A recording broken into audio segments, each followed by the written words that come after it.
중국이 타이완 기업들의 중국에 투자할 때 절차를 간소하게 해주는 방안을 내놓았다고 합니다. 불과 얼마 전만 하더라도 항공모함을 타이완 해협에 보내 위협적인 압박을 했는데 말입니다. 내년 1월 11일 있을 타이완 총통 선거를 염두에 둔 잠시간의 회유 정책으로 보입니다. 올 한 해 전 세계 이목을 집중시켰던 홍콩 시위 사태는 반중 성향을 가진 차잉잉원 타이완 총통의 인기를 올려주는 데 한몫했죠. 미국 역시 트럼프 대통령이 들어서면서 고위 관료들의 합법적인 타이완 방문을 허용하는 타이완 여행법이 통과되고 미국 군함이 타이완에 정박하고 타이완에 미국 전투기를 판매하고 또 얼마 전에는 의회에서 대사급 파견까지 가능하게 하는 타이완 특사법까지 발의했습니다.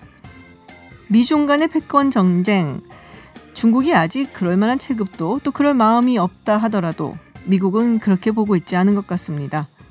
체급이 더 크기 전에 해결하는 것이 현명하다고 생각할 수 있겠죠.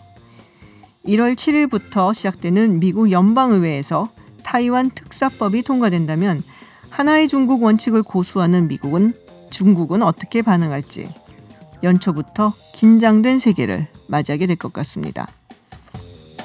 13월의 월급 또는 세금 폭탄이라 불리는 연말정산이 한 달 앞으로 다가왔습니다.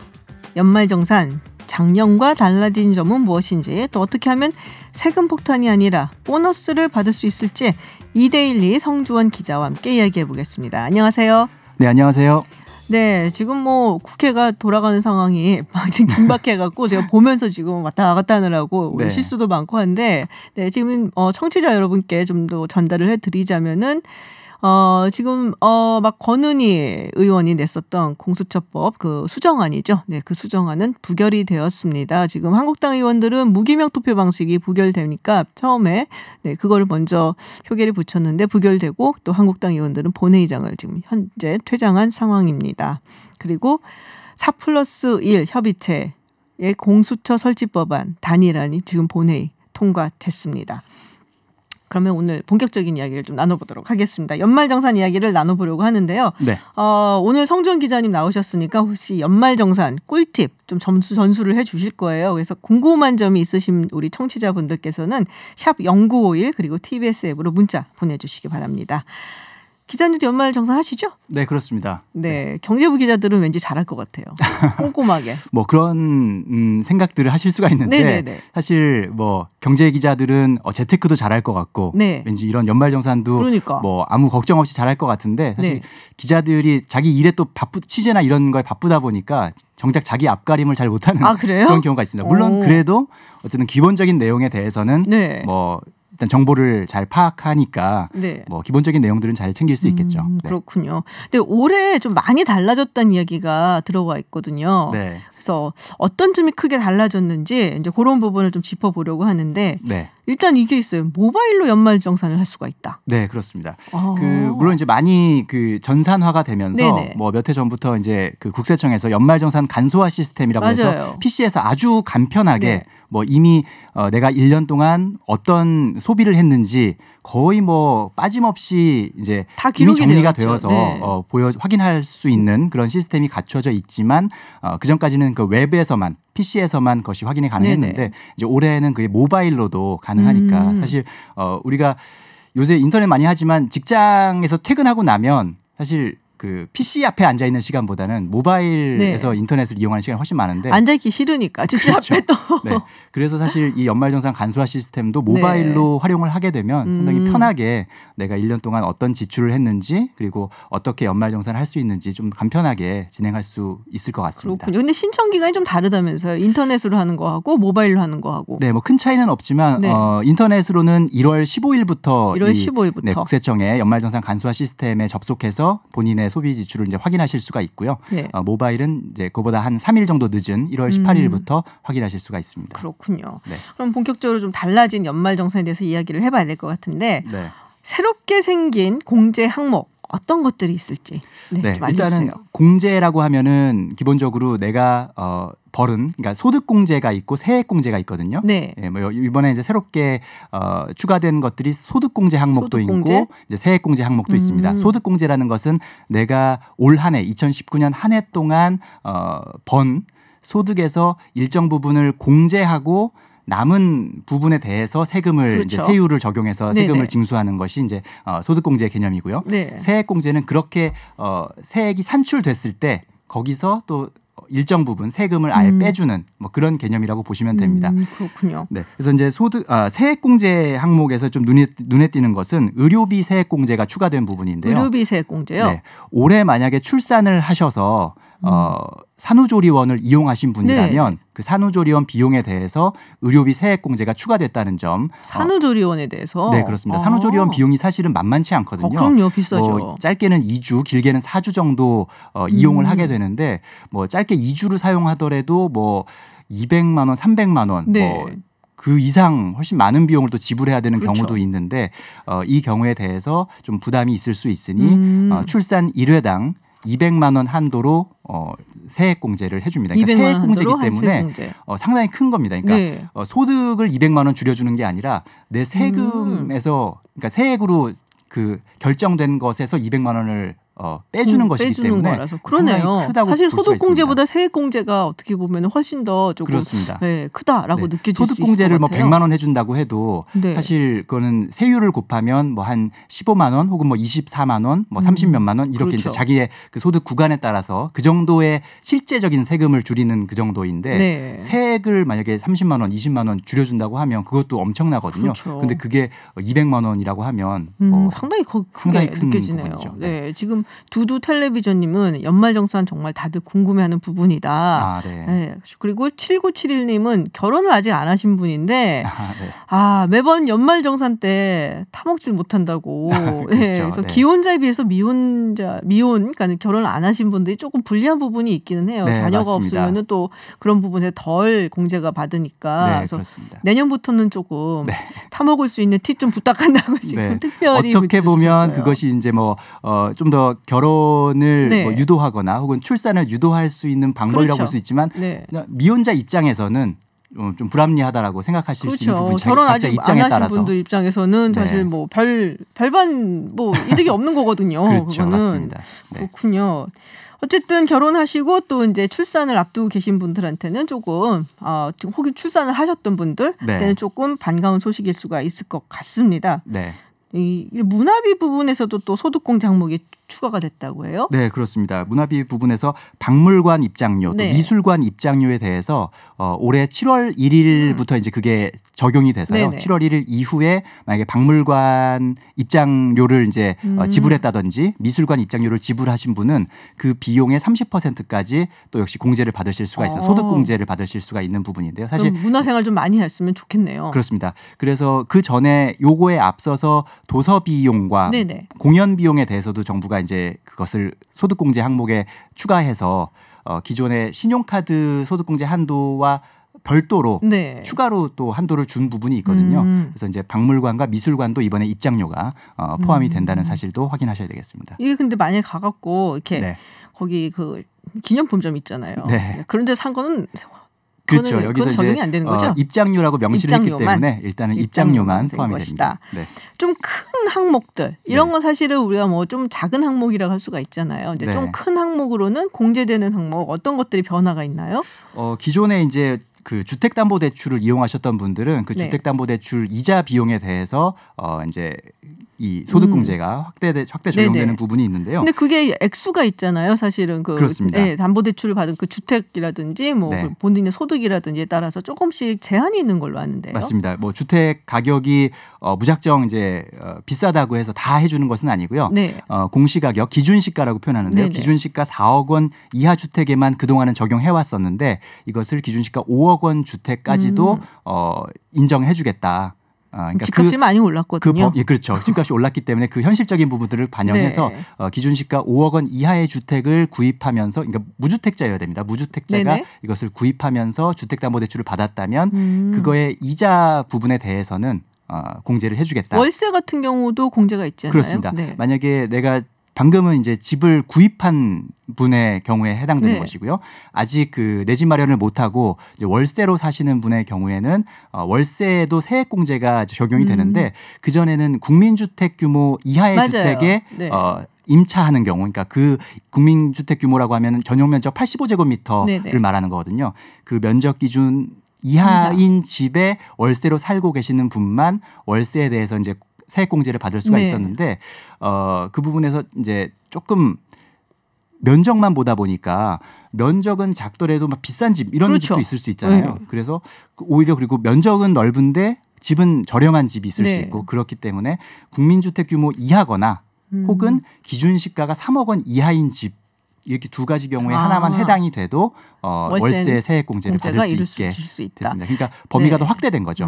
지금 질문들이 많이 올라오고 있어요. 네. 8369님께서 맞벌이이신데 올해 출산하셨대요. 아유 축하드립니다. 네, 축하드립니다. 네. 네, 그리고 조리원 이용을 하셨는데 아내 카드로 지불을 했다. 네. 근데 이럴 때 남편의 연말 정산으로 이용을 할 수 있느냐라는 질문이 들어왔는데요.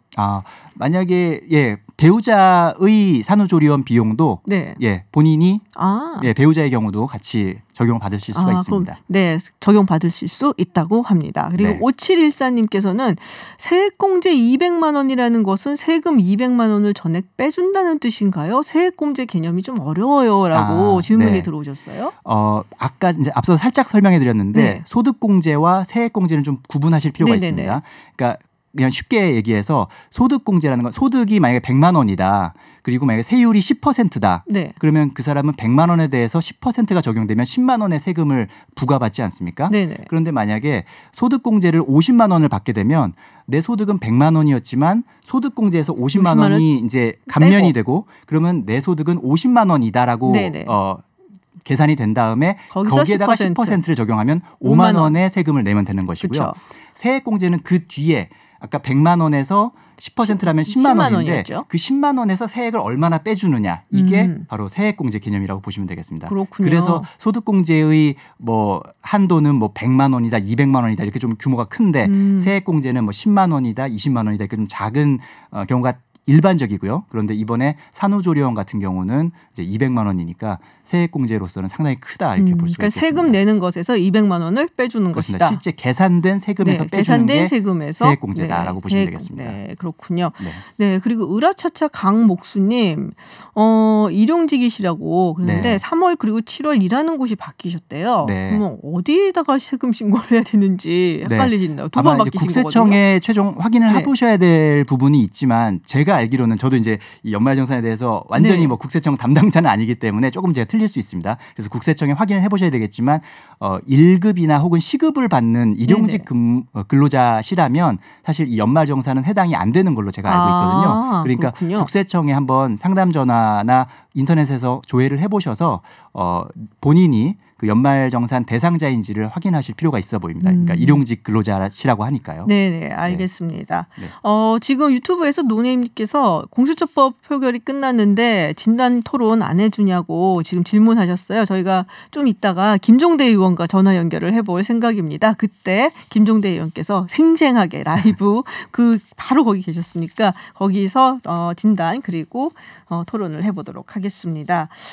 다시 굉장히 관심들이 많으세요. 사실 연말정산하면서. 그렇죠. 이게 매년 하는 거지만 사실 1년에 한 번 하다 보니까 할 때 되면 또 까먹고 자기는 어떻게 되는지 까먹고. 저도 그래서 막 예전에 했던 거 다시 뒤져보고 막 이랬거든요. 그렇죠. 그리고 이제 또 해마다 조금씩 바뀌는 부분이 있으니까 혹시 올해는 내가 조금 더 혜택을 볼 수 있는지 이런 부분이 좀 궁금하긴 한데 사실은 근데 이미 지나간 부분에 대해서 정산을 하는 부분이라서 내가 지금 상황에서 막 새롭게 더 많이 환급을 받을 수 있거나 하기에는 좀 한계는 있는 것은 사실입니다. 맞아요. 근데 지금까지 좀 좋은 얘기를 했잖아요. 공제 혜택이 늘어난 거. 근데 공제 혜택이 좀 줄어든 것도 있을 것 같은데 아까 어떤 청취자분께서 그거 보내주셨거든요. 문자를. 지금 7세 미만 자녀 세액공제 제외해서 억울하시다고 아동수당하고 겹치기 때문에 제외가 됐다.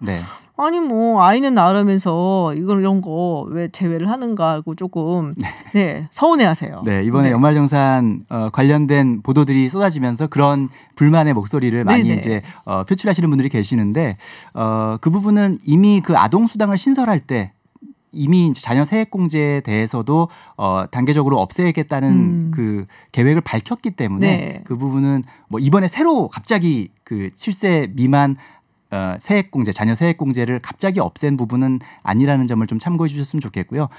물론 받던 혜택이 없어지는 거는 좀 아쉽지만 그럼요. 그때 제일 박탈감 느껴요. 그렇죠. 그것을 뛰어넘는 또 혜택이 생긴 부분에 대해서 네. 한번 좀 뭐 생각해 보시면 그나마 좀 기분이 덜 나쁘시지 않을까 싶습니다. 지금 이제 질문도 들어왔고 사실은 이제 부양가족에 대한 부분이 되게 복잡하거든요. 아, 그렇습니다. 예, 뭐 형제자매라든지 또 연로하신 부모님들 이제 부양가족으로 등록을 하면서 소득 이제 뭐 공제 뭐 이런 걸 좀 봤는데 지금 루후님이신가요? 루후님께서 소득이 없는 부모님 월세를 아들이 내고 있으면 그것도 공제가 가능한가요? 라는 질문하셨고 또 7417님께서 현금으로 이체한 치매 어머님 요양원 비용도 연말정산에 해당되나요? 이제 부양 가족이나 특히 부모님에 대한 질문이 많아요. 네.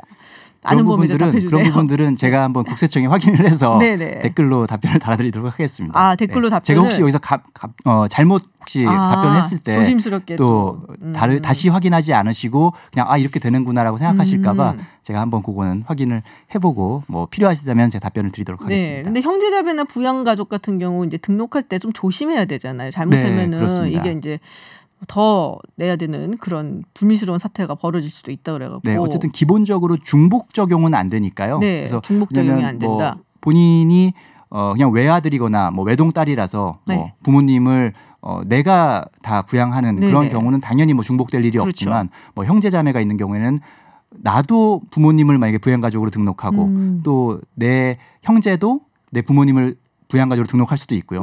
혹은 내가 또 형제자매를 부양가족으로 중복 등록하는 경우도 있는데 그런 경우는 중복되지 않도록 잘 확인하시는 게 좋겠습니다. 조율을 좀 먼저 하셔야 되는군요. 예, 만약에 그래서 중복된 게 나중에 이제 드러날 경우에는 뭐 가산세까지 물 수 있기 때문에 그런 부분들은 잘 체크를 사전에 하셔야 될 것 같습니다. 요 질문은 답변해 주실 수 있을 것 같아요. 저도 알거든요. 월세, 집주인 동의가 꼭 있어야 하나요? 월세에 대해서 집주인 동의는 필요가 없으니까요. 필요가 없답니다. 8970님. 걱정하지 않으셔도 되는데 혹여나 이제 계약할 때 그런 거를 뭐 특약으로 요구하는 넣거나 요구하는 있어요. 그런 집주인도 있을 수 있어요. 왜냐하면 집주인 입장에서는 이게 월세액으로 세액공제에 이제 들어가게 되면 결국은 집주인 입장에서는 자기의 소득이 노출되는 그런 그 결과가 있을 수 있어서 이렇게 요구하는 경우가 있는데 그 경우도 크게 뭐 기분 나빠하시지 말고 왜냐하면 또 내가 임차인으로 있는 동안에는 약간 의뢰의 입장이기 때문에 그 집주인의 요구를 들어줄 수밖에 없는 상황이 있을 수 있거든요. 다만 계약이 끝난 이후에도 5년 안에만 뭐 그걸 다시 청구하면 다시 환급받을 수 있기 때문에 뭐 계약 종료 이후에 그 집을 떠난 다음에 뭐 구세청에다가 정 눈치가 많이 보이시면은 그렇습니다. 계약이 끝나서 그 집을 떠난 이후에 5년까지는 이게 신청을 다시 해서 환급받을 수 있다고 하십니다. 네, 그렇습니다. 대신 이제 그런 임대차 계약서나 그 월세를 입금한 그 증빙 서류들은 잘 보관을 하셔야겠죠. 증빙 서류 잘 보관하시고요. 오늘 질문이 계속 들어갔고 한 번 더 모셔야 될 것 같은데 2탄 연말정산 2탄 해야 될 것 같은데 마지막으로 연말정산 알차게 잘 챙길 수 있는 꿀팁 몇 가지만 좀 전수해주고 가세요. 네, 일단 뭐 아까 방금 이제 월세 세액공제 같은 경우는 일단은 그 증빙이 필요하니까 일단 전입신고 여부가 또 중요하거든요. 그래서 전입신고를 꼭 하셔야 되는데 지금 2019년 오늘이 12월 30일 아닙니까? 내일이 31일이고요. 그러니까 만약에 전입신고를 아직 안 하신 분이 있다면 세액공제를 받으실 분이라면 내일은 꼭 전입신고를 꼭 하시고요. 전입신고 당일날 처리가 되니까요. 그리고 뭐 맞벌이 부부 같은 경우는 보통 이제 소득이 많은 쪽이 한쪽으로 몰아주면 소득공제를 많이 받으면 왜냐하면 소득이 많은 사람이 세율이 높기 때문에 그분이 소득을 이제 많이 공제를 받으면 아무래도 결정되는 세액도 줄어들 수 있기 때문에 그런 부분들은 아마 많이 알고 있는 상식이라고 보실 수 있고요. 배우자 공제 같은 경우도 역시 내일까지 혼인신고를 하시면 뭐 어느 정도 그 보장을 받을 수 있는데 내일 구청 바쁘겠는데 혼인신고가 또 약간 이제 기본적으로 걸리는 시간들이 있어요. 사실은 등록하고 뭐 3일 지나고 뭐가 접수되고 이런 부분이 있는데 그 해당 담당자한테 그 부분을 빨리 좀 접수를 해달라고 요청을 하면 당일에도 일단은 등록을 해준다고 하니까요. 그 부분들을 확인해서 만약에 혼인신고를 아직 안 하셨는데 배우자 공제를 받고 싶으신 분들은 내일이라도 하시는 게 좋습니다. 빨리 결정을 하십시오. 그러니까 오늘 내일 결정을 하셔갖고 혼인신고를 하셔야지 될 것 같습니다. 네, 여러 가지 뭐 이야기들, 뭐 질문들도 많이 올라오고 하신 말씀들이 많은데 한 번 더 말씀드린 대로 한 번 더 모셔서 연말정산 2탄 하도록 하겠습니다. 네, 오늘 연말정산 잘 챙길 수 있는 꿀팁 전수해 주신 이데일리의 성주원 기자였습니다. 고맙습니다. 감사합니다. 네. 자, 김종대 의원과 함께하는 정치 사우나 시간입니다. 지금 김종대 의원님께서 국회에 계시기 때문에 저희가 스튜디오에는 모시지 못하고 전화로 연결을 했습니다. 네, 의원님 나와 계시죠? 네, 안녕하세요. 네, 방금 전에 공수처법이 처리가 됐습니다. 기분 좋으세요? 네. 아유, 이게 뭐 이제 정의당도 농상 네. 풀 때가 됐네요. 네, 이제 집에 좀 편하게. 네. 끝에. 네, 그리고 무엇보다도 노회찬 대표께서 먼저 법안을 발의하신 이 공수처 설치는 정말 정의당의 그 필생의 과업이었어요. 네. 이제 노 대표 앞에 좀 떳떳해졌다. 아. 우리가 노 대표께서 그렇게 당부하고 하시려고 했던 그 과업을 이뤘다는 게 기쁘기 한량이 없습니다. 네. 지금 이제 보니까는 제가 다른 코너를 진행하느라고 자세하게 뭐 상황을 막 보지는 못했는데 찬성이 159 그리고 반대가 14 그리고 기권이 3명이었습니다. 이탈표 어디서 나오는지 확인을 하셨어요? 아, 그럼요. 기명 투표기 때문에. 네. 예, 이제 바른미래당 쪽에서. 네네. 사실상 권은희 안을 갖다가 발의하면서, 이번에 찬성표를 던지지 않았습니다. 네. 근데 그 나머지 표만 갖고도 뭐 넉넉하게 과반을 넘기는. 네네. 그런 상황이 돼서, 그다지 바른미래당의 이탈표는 큰 변수가 되지 않았다. 예, 그리고 오늘 공수처 법안은, 나름대로 오래전부터 표단속을 해와서 그런지는 몰라도, 네네. 예, 굉장히 무난하게 통과된 셈입니다. 이 자유한국당 방해도 그렇게 거세지 않았고, 의장석에 단상도 점거하지 못한 상황이기 때문에, 네. 오늘은 일사천리로 뭐 개회도 되자마자 불과 1시간도 안 돼서, 오늘 상정된 공수처 법안을 비롯한 7개 법안이 다 통과가 되는. 네. 근래 보기 드문 속도전이어서 국회가 이런 적이 없었잖아요. 네. 근데 지금 뭐 공수처 법안 처리하고 그리고 정회가 됐습니다. 네. 아, 그것은 네. 안건 중에서 이제 유치원 3법이 오늘 상정이 됐습니다. 네. 유치원 3법은 아시다시피 연내에 꼭 통과돼야 되는 법이기는 하지만 지금 여야 간에 상당히 이견이 많아서 네네. 필리버스터가 신청이 돼 있어요. 아하. 그러니까 오늘까지가 회기거든요. 네. 그런데 필리버스터가 신청이 돼 있으니 필리버스터 받지 아니하고 여야 간에 이견 조정을 하라면서 의장께서 정회를 선포해 버렸습니다. 아, 이견을 좀 좁혀봐라. 네. 네. 그러니까 사실은 말이 이견이 좁히는 것이지 필리버스터를 안 받아주는 형식이 돼버린 거기 때문에 예, 이것도 뭐 지략의 싸움인지 모르겠습니다만 네.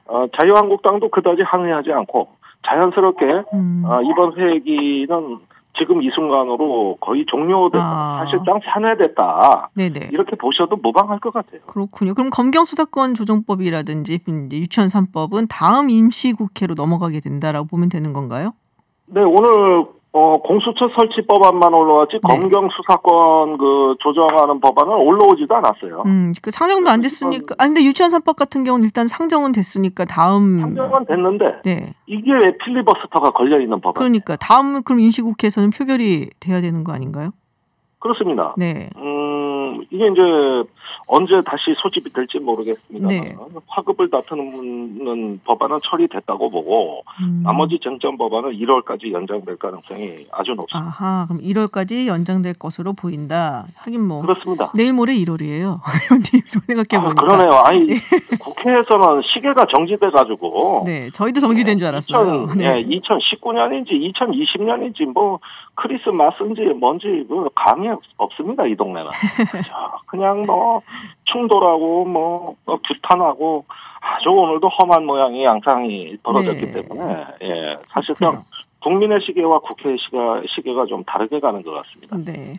어쨌든 뭐 지난주에 선거법 개정안도 통과가 됐고 공수처 법안도 통과가 됐고 한데 지금 뭐 한국당은 위성정당 만든다라고 하는 것 같아요. 지금 근데 심상정 대표는 뭐 한국당이 비례한국당 뭐 이름이 뭐 달라질 수 있겠지만요. 위성정당 만들면은 무덤이 될 거다라고 자신을 하는데 정말로 자신이 있으셔서 그렇게 얘기를 하시는지 아니면 일단 그렇게 얘기를 하신 건지 모르겠는데요. 아니 물론 일단은 그 강력하게 규탄하는 말이 그렇게 나간 게 맞는데 그런데 정말 만들 수 있을까? 이것도 의심스럽고 사실 그 비례한국당을 만든다 그러면은 이건 페이퍼 정당인데 그 정당의 선거운동을 해주기도 어렵거든요. 법으로 금지돼 있어요. 다른 그렇죠. 정당의 선거운동을 못하게 돼 있고 그리고 또 누굴 보낼 거냐. 지금 기호 2번을 받으려면은 적어도 한 30명 보내야 될 거 아닙니까? 그렇죠. 30명이 넘게 보내야 될 건데 그러면 누구는 남고 누구는 보낸단 말이죠. 이래서 뭐 적자 서자 이렇게 또 선발하는 편가르기가 이루어질까 봐 이것도 논란이 많고 그다음에 그 표를 과연 줄 거냐? 물론 저기 비례한국당으로 정당 지지표가 오는 건 사실입니다만 기대만큼 받을 수 있느냐?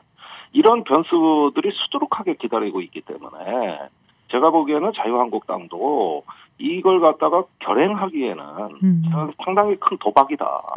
거기에다가 모든 당이 규탄을 할 건데 또 같은 보수 정당이라고 하더라도 원외 정당들이 있어요.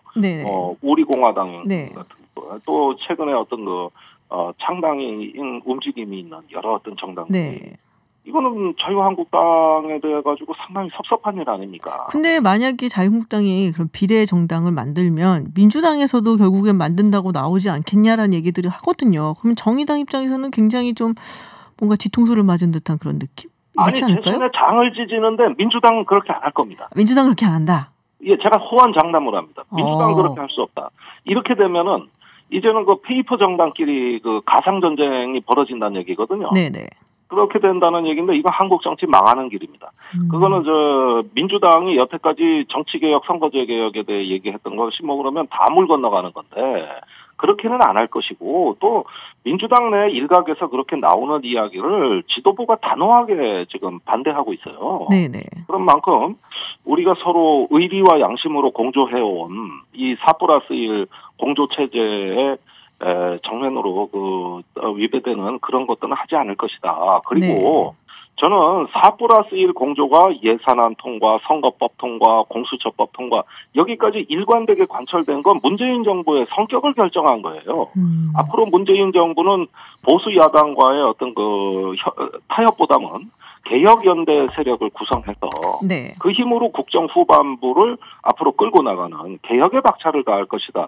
이렇게 정권의 성격도 다분히 이번에 국회를 통해서 결정된 면이 있다고 보여지기 때문에 이걸 다 뒤집어 엎는 비례민주당의 출범은 있을 수가 없고 하지도 않을 것이다. 또 민주당의 입장이 실제 그렇다. 이렇게 말씀드릴 수밖에 없네요. 알겠습니다. 김종대 의원님 보시기에는 민주당이 그럴 수 없을 것이다라는 말씀이셨고요. 그럼요. 북한 이야기를 조금 해볼게요. 지금 당 전원회의 개최를 했는데 사흘 동안 열린다고 하거든요. 이렇게 오래 열리는 것이 굉장히 오랜만이다. 보통은 뭐 이렇게까지는 안 한다 그러는데 왜 이렇게 오래 할까요?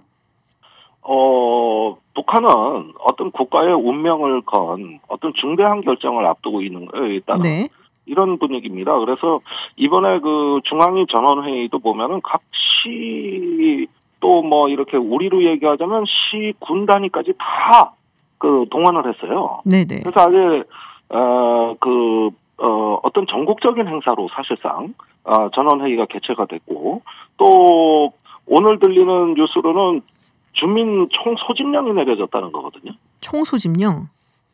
그러니까 이게 뭔가 저도 참 굉장히 지금 헷갈리는 것이 이게 노농적이대나 붉은 근위대 같은 어떤 중군사 조직에 대한 소집령이 아닙니다. 네. 순수하게 주민 소집령이에요. 그럼 어떤 의미가 있는 건가요? 저는 어떤 정치적인 결의를 모으고 있는 단계다. 군사적인 행동의 단계가 아니라 정치적인 결정의 단계 아니냐. 그래서 주민들을 동원한다는 것은 이거는 어떤 군사적인 상황에 대한 대비보다는 어떤 국가가 매우 어려운 상황에 처했고 앞으로 자력갱생의 길을 걸어야 된다. 이런 어떤 내부 단속의 목적이 강하지 않은가. 국내적인 어떤 결속을 한다? 그렇습니다. 북한에도 북한의 정치가 있는 거거든요. 네네. 사실 김정은 위원장이 여태까지 이제 북한의 체제 유지 세력 또 주민들의 어떤 동의 그러면서 이렇게 힘을 결집하는데 유달리 민감했었고 또 많은 시간을 할애했던 걸 봤을 때 지금은 어떤 북한 내 내부에 단합된 힘을 추스리고 모으는 단계라고 보여집니다. 그렇군요. 그러면은 사실 그런 얘기가 있거든요. 1월 8일이 김정은 위원장 생일이고 또 2월 16일은 부친이죠. 김정일 전 위원장이 생일이다. 그래서 이제 그 부근쯤에 또 도발이 있지 않겠냐라는 이야기들이 있는데 이렇게 뭐 국내적으로 결속을 다지고 뭐 소집을 했다. 그렇다면은 별로 그렇게 가능성이 없어 보이는 건가요? 한동안 이제 냉각 내지는 네. 어떤 대치 기간은 좀 장기화될 걸로 예상이 됩니다. 네네. 그렇다고 해서 북한이 ICBM 대륙간 탄도미사일을 발사하고 7차 핵실험을 하는 등의 고강도 도발이 바로 이어질 것이냐. 이 점은 저는 조금 회의적이에요. 네네. 사실은 그럴 수도 있다는 가능성만 암시하면서 일단은 국내 정치에 주력할 걸로 보고 네. 그다음에 미국에 대해서는 미국의 대선판을 조금 더 흔들 수 있는 이런 어떤 그 정치 전략적인 도발이 구상되고 있지 않을까. 그러나 지금 중국 러시아가 유엔에 그 북한에 대한 제재 완화 결의안을 이미 제출해 놓은 상태고 또 여러 가지로 어떤 대화 모색이 되고 있는 만큼 북한도 한 번에 판을 깨는 이런 정도의 어떤 그 성급한 행동으로 나올 것 같지는 않습니다. 네. 그러나 이 모든 것은 이제 연초에 김정은 위원장의 신년사가 어떻게 발표가 되느냐를 조금 더 보고 네. 판단할 수 있는 것이지 지금은 내부에서 이 얘기되는 걸 일체 외부로 지금 공개를 안 하고 있거든요. 그런 만큼 신년사까지는 좀 기다려야 되겠다는 생각이 네. 드네요. 네, 알겠습니다. 의원님 오늘 올해 마지막 방송이에요. 그래서 우리 청취자 여러분들께 새해 인사 좀 해주시기 바랍니다. 정치가 부끄러운 모습을 보여드려가지고 뭐라 죄송하다는 말씀을 드려야 될지 진짜 뭐 유구무원이란 말이 딱 어울리네요. 그러나 내년도에 또 우리 대한민국의 정치를 결정할 수 있는 중요한 선거 그 이후에 집권 후반기를 또 운영하는 문재인 정부의 어떤 집권 후반기 상황에서 국가가 매우 어려운 일들이 많을 것 같습니다. 그런 만큼 우리가 조금 더 마음을 다잡고 새해에는 조금 더 찬란한 미래를 향해서 우리가 정말 힘을 한번 내보자. 여태까지 잘 견뎌오셨다. 내년에 조금만 더 힘을 내자. 이런 어떤 호소의 말씀을 드리면서 정치가 조금 더 나은 모습을 보여드릴 수 있도록 최선을 다하겠습니다. 네, 알겠습니다. 네, 의원님 내년에도 또 사우나처럼 시원한 논평 부탁드리겠습니다. 네, 감사합니다. 네, 고맙습니다. 네.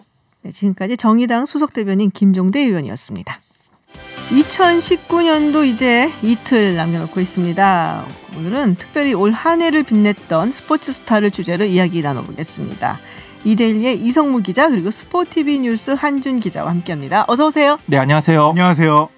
네, 한 해를 좀 마무리를 해야 되는데 그래서 우리 이브닝쇼 스포츠 피플의 이 두 분이 꼽는 올해의 스포츠 인물 누군가요? 하고 물어보면 어떤 답이 나올지 뻔히 알아요. 제가 지금 한 분은 야구 얘기를 하실 거고 한 분은 축구 얘기를 하실 건데 그래도 어쨌든 물어는 볼게요. 네, 이성무 기자님. 뭐 당연히 올해 한국 스포츠를 이끈 두 주역은 손흥민 그리고 류현진 선수. 손흥민 선수는 지금 한준 기자님 얘기하려고 기다리고 있는데 먼저 그렇게 치면 어떡해요? 네, 뭐 그냥 쭉 얘기를 하자면 뭐 워낙 이 선수 두 선수가 엄청난 활약을 펼쳤기 때문에 뭐 다른 이론의 여지는 없을 것 같고요. 그렇죠. 다만 저 개인적으로는 이제 올해 6월에 열렸던 20세 이하 월드컵에서 좋은 활약을 펼쳤던 이강인 선수, 막내형 그리고 이제 눈높이 리더십을 보여줬던 정정용 감독도 2019년 스포츠에서 절대 빼놓아서는 안 되는 인물이라는 생각이 듭니다. 뭐 그래도 한준 기자 한마디 하세요. 뭐 얘기를 했지만. 뭐 저도 사실 크게 다를 바 없을 것 같아요. 워낙에 그러니까 올해는 세계적으로 이게 지금까지 올해의 한국 스포츠 인물 얘기하면 한국에서 좀 두각을 나타내고 외국에선 관심이 없는 경우가 많았는데 류현진 선수도 그렇고 손흥민 선수 그리고 이강인 선수까지도 세계적으로 화제가 되는 선수들이었다는 점이 좀 올해 한국 스포츠가 좀 좋았다라고 말할 수 있는 부분인 것 같습니다. 맞아요. 근데 이제 류현진 선수 얘기부터 이제 먼저 해보자면은 사실은 류현진 선수 뭐 올해 활약은 뭐 어마어마했죠. 특히 그렇습니다. 전반부에는 뭐 굉장했었는데 딱 생각이 나는 이 결정적인 순간 뭐 이런 게 있을까요? 뭐 일단 류현진 선수에 관해서는 올해 거의 모든 경기가 다 기억에 남는 경기라고 할 수 있어요. 일단 3월 29일 다저스 개막전 선발 투수 클레이튼 커쇼라는 확실한 에이스가 있는데 이 커쇼를 제치고 다저스 개막전 선발로 나와서 승리 투수가 됐고요. 네네. 5월 8일 또 애틀랜타와의 경기에서는 시즌 첫 완봉승을 따내기도 했습니다. 이것도 정말 대단한 일이었고 8월 1일 이 투수들의 무덤 쿠어스 필드에서 6이닝 무실점. 물론 승리 투수가 되지는 못했지만 이것도 대단한 사건이었습니다. 무엇보다 이 7월 10일에 열렸던 메이저리그 올스타전. 와, 이 한국인 선수, 아시아 선수가 이 올스타전 선발 투수로 나선다는 거 정말 상상도 못할 일이었는데 그 대단한 것을 류현진 선수가 해냈고요. 정말로 참 잊을 수 없는 경기가 아니었나 생각이 듭니다. 그리고 또 이제 포스트 시즌으로 와서 월드 시리즈 우승팀 워싱턴 내셔널스와 가졌던 이 디비전 시리즈 3차전에 선발로 나서서 승리 투수가 됐잖아요.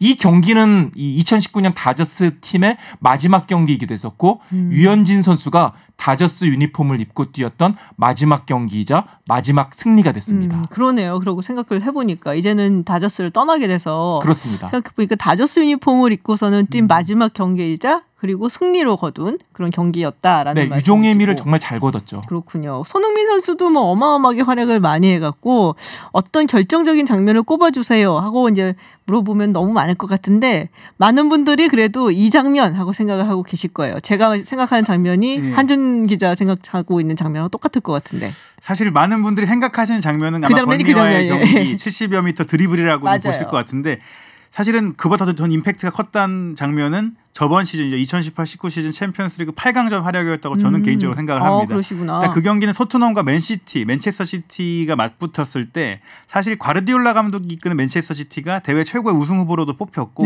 저번 시즌 그 맨체스터 시티가 잉글랜드에 전관왕을 했어요. 리그 우승, 뭐 리그컵 우승, FA컵 우승까지 다 했는데 챔피언스리그 8강에서 토트넘한테 탈락한 것이 가장 뼈아팠거든요. 근데 손흥민 선수가 1차전 결승골, 2차전 멀티골로 과르디올라 감독의 팀을 완전히 무너뜨리는 활약을 했거든요. 그걸 통해서 토트넘이 또 창단 후 처음으로 챔피언스리그 결승전까지 갈 수가 있었고요. 그러니까 물론 개인적인 기록으로 본다면 뭐 올 시즌에 있었던 그 벌리전의 활약이 대단했지만 그 당시 그 경기의 활약이 결국엔 발롱도르 22위라는 아시아 선수 역대 최고의 순위를 갈 수 있었던 가장 좀 강렬한 경기가 아니었나 개인적으로는 생각을 해봅니다. 그렇군요. 역시 제가 보는 눈하고 한주 기자 보는 눈하고 좀 다른 것 같아요. 역시 전문가의 눈은 좀 매섭다라는 생각을 안 할 수가 없는데 최근 근황을 조금 짚어볼게요. 류현진 선수는 도대체 어디로 가는 거야? 라는 질문을 굉장히 많이 했었는데 막 결정이 났습니다. 토론토 블루제이스. 토론토가 이 FA 시장 초창기부터 계속 류현진 선수에게 러브콜을 보냈고요. 굉장히 좋은 조건을 제시를 했는데 류현진 선수가 조금 이제 조건 여러 팀을 좀 만나보고 쟀던 것 같아요. 특히 이제 다저스에서 좀 좋은 조건을 제시해주기를 내심 바랬던 것으로 보이는데 다저스는 생각만큼 좋은 조건을 제시하지 못했고 결국 처음에 이 4년 계약 8천만 달러 월등하게 좋은 조건을 제시했던 토론토를 선택하게 됐습니다. 토론토가 이번에 입단식을 했는데 굉장히 정성을 많이 쏟았습니다. 일단 이 류현진 선수가 좀 있으면 2세가 태어나잖아요. 그 2세를 위해서 유니폼을 새로 또 제작을 해서 선물을 했고요. 조그만 인터뷰 아주 귀엽더라고요. 그리고 감독이 찰리 몬토야라는 감독인데 이 감독님이 류현진 선수를 위해서 타악기 연주를 하더라고요. 환영하는 의미로. 감독님이라 그러죠. 야, 이제 아주 그냥 뭐 대환영식인데. 그렇습니다. 그러니까 우리 팀의 확실한 에이스야, 우리 팀의 간판 스타야 이렇게 인정해주는 정말로 성대한 입단식을 열어줬고 류현진 선수도 굉장히 기분 좋아서 좀 기분 좋아하는 모습이었는데 오늘 이제 입국을 했거든요. 귀국을 했는데. 나갈 때는 캐나다로 떠날 때는 좀 긴장한 기색이 역력했는데 돌아올 때는 부근해져가지고 기분이 좋아졌구나. 뭐 4년에 8천만 달러를 벌게 됐으니 뭐 당연히 기분이 좋겠죠. 그렇군요. 굉장히 좀 뭐 편안한 마음으로 이렇게 또 돌아오는 모습을 볼 수 있었습니다. 근데 이제 또 잘 모르시는 분들은 캐나다에 야구팀이 있어? 이렇게 얘기를 하시는 분들도 계실 거예요. 근데 원래 캐나다에 야구팀이 2개가 있었죠. 그렇습니다. 그러니까 1968년까지는 미국 도시들로만 이제 메이저리그가 운영이 됐는데 1969년에 몬트리올 엑스포스라는 팀이 처음으로 생겨나게 되고요. 그리고 이제 1977년 토론토 블루제이스 생기면서 이제 한동안 캐나다 연고팀이 두 팀이 있었습니다. 네.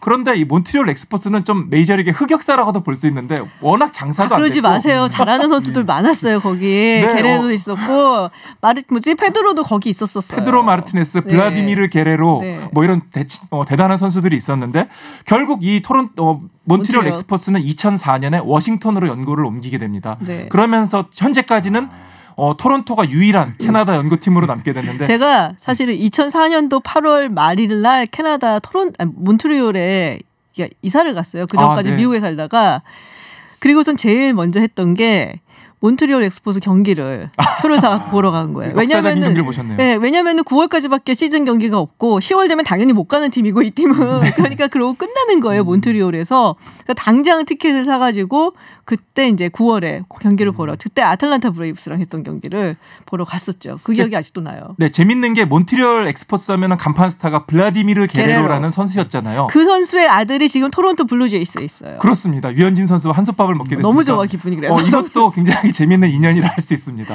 네, 맞아요. 그래서 캐나다에 왜도 야구팀이 있지? 근데 캐나다 사람들이 야구에 아주 많은 관심이 있는 건 아닌데 이제 그쪽 사람들은 하키에 관심이 좀 많고 그렇지만 토론토 블루제이스는 나름 상당히 좋은 팀이에요. 네, 1990년대 두 차례나 월드시리즈 우승을 차지했고요.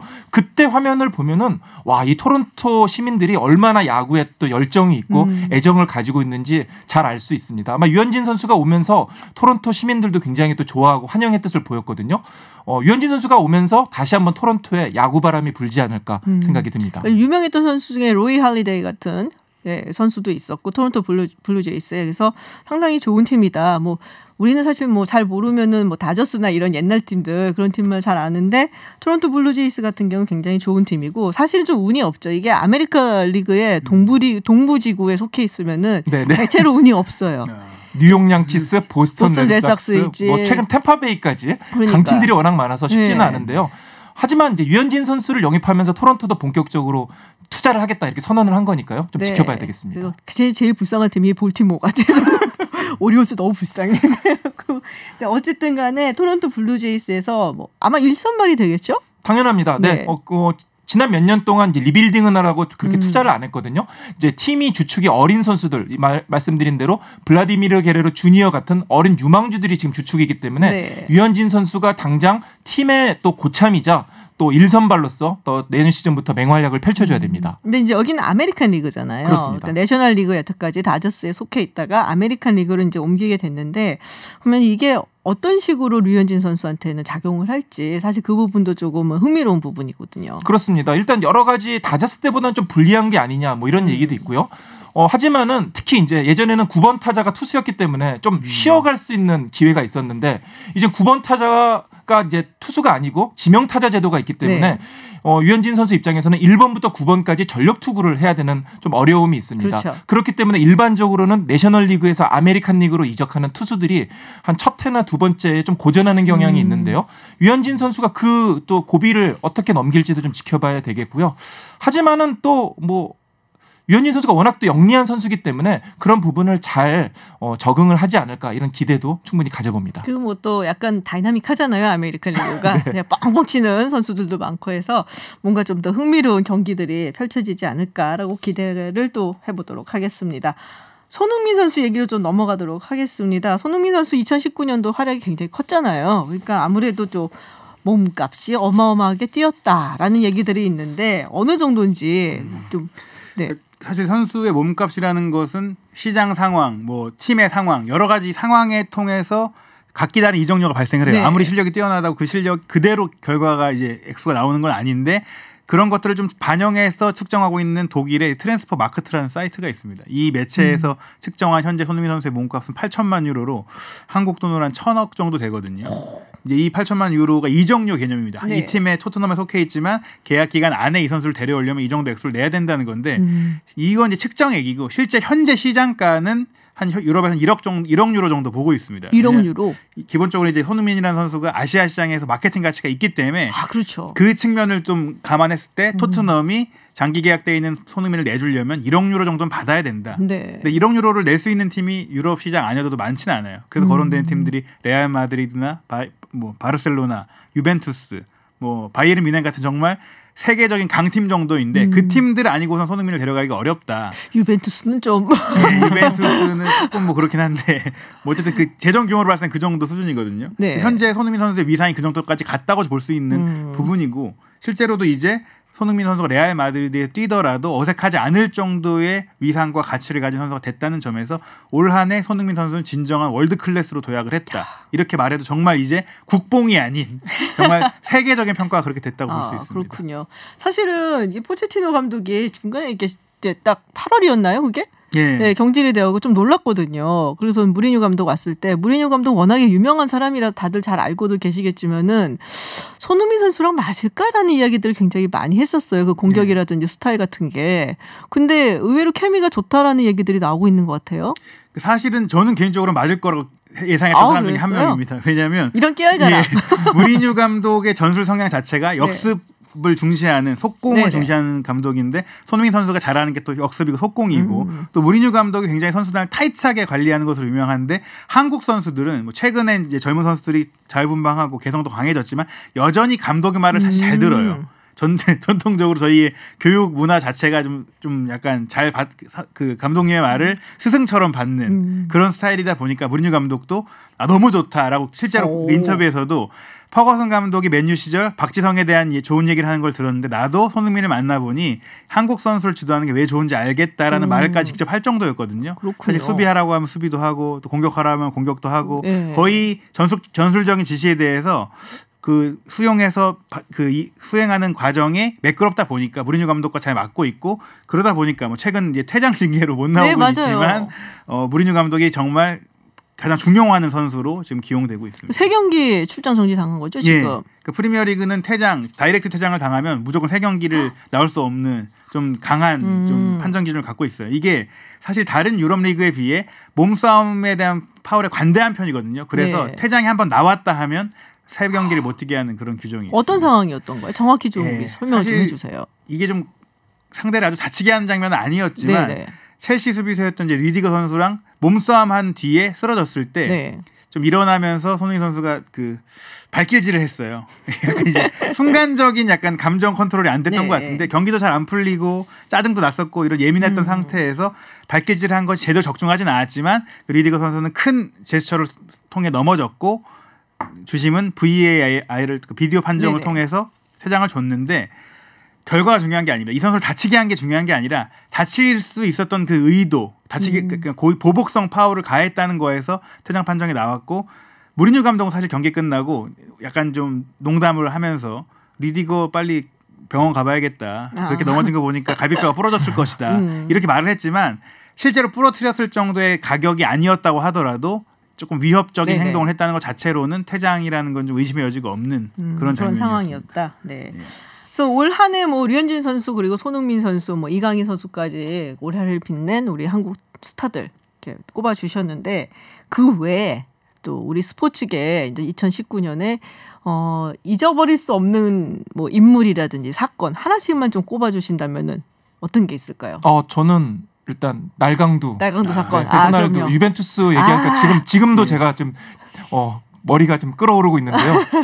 그 당시 정말 엄청난 영향을 일으켰고 사회적으로 큰 여파를 미쳤죠. 결국에는 이 모든 팬들이 우리나라의 축구 팬들이 호날두를 참 응원하는 팬이었는데 단숨에 우리 형은 이제 메시가 흘렸던. 됐어요. 그렇습니다. 그렇게 됐는데 뭐 지금은 이제 조금 잠잠해졌습니다만 어쨌든 그 당시에 이 호날두 노쇼 사건은 참 엄청난 여파를 미친 사건이 아니었나 잊을 수 없는 사건이 아니었나 생각이 듭니다. 이성우 기자님은 날강도 사건을 말씀을 해주셨고 우리 한준 기자님은 저도 사실 그 얘기를 준비하고 있었는데 그러셨어요? 왜냐면 저도 그 당시 현장에 있었고 저도 개인적인 얘기를 해보면 저는 이제 저번에 제가 박항서 감독 책도 선물 드렸지만 호날두 책도 제가 냈거든요. 저런 호날두 책을 냈었고 그 경기에 큰 기대를 갖고 있었어요. 전량 폐기 실제로도 그 경기 당일까지도 굉장히 판매가 잘 되고 있었고 근데 이제 그 책은 이제 단 한 권도 그 뒤로 팔리지 않게 됐죠. 그 당일날 사실 저는 약간 저도 유럽에서 1년간 또 취재를 했었기 때문에 포르투갈이나 스페인 쪽에서도 이제 축구 관계자들을 조금 알아요. 그 당시에 호날두 선수가 이미 오는 입국한 상태부터 굉장히 화가 많이 나 있었다고 합니다. 네. 구단에 화가 났던 거예요. 이게 중국에서 너무 무리한 그 스폰서 일정과 팬 행사 일정이 있었고 그 일정 과정에서 한국으로 넘어올 때 비행기도 이제 딜레이되고 또 숙소에 가자마자 바로 일정 이어지는 그 와중에 본인이 몸 관리를 굉장히 중요시하는 선수인데 네네.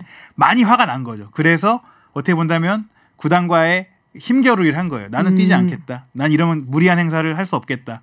이렇게 얘기를 했고 전 미리 좀 알았어요. 그 상태를 알고 조마조마했죠. 그래도 10분은 뛰지 않을까 했는데 저도 아쉬웠던 게 구단과 이렇게 다투더라도 그렇죠. 한국 팬들은 팬 서비스는 있어야죠. 그 경기장에 팬이니까. 온 사실 많은 팬들은 유벤투스를 보러 온 게 사실은 아니에요. 그렇죠. 아니죠. 저도 경기장에 있었지만 네.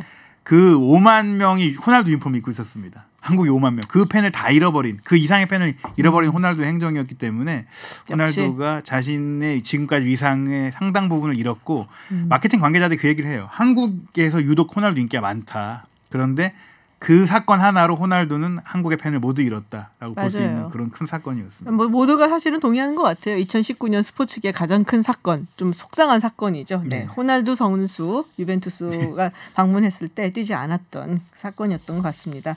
네, 올해 수고 많으셨고요. 내년에도 흥미로운 스포츠 뉴스 전달해 주시기 바랍니다. 네, 지금까지 스포티비 뉴스 한준 기자 그리고 이데일리의 이성무 기자와 얘기 나눴습니다. 오늘 고맙습니다. 감사합니다. 감사합니다. 네. 말 많고 탈 많았던 고위공직자 범죄수사처 설치법안 이른바 공수처법이 통과됐습니다. 앞으로 검찰개혁 어떻게 나아갈지 지켜보겠습니다. 내일이면 올해가 끝납니다. 올해 마지막 날인 내일 전국에 한파 특보가 예고됐습니다. 서울 아침 체감온도가 영하 25도까지 내려간다고 하네요. 감기 걸리지 않게 옷 따뜻하게 입으시고요. 저는 내일 저녁 6시 다시 오겠습니다. 김지윤이었습니다.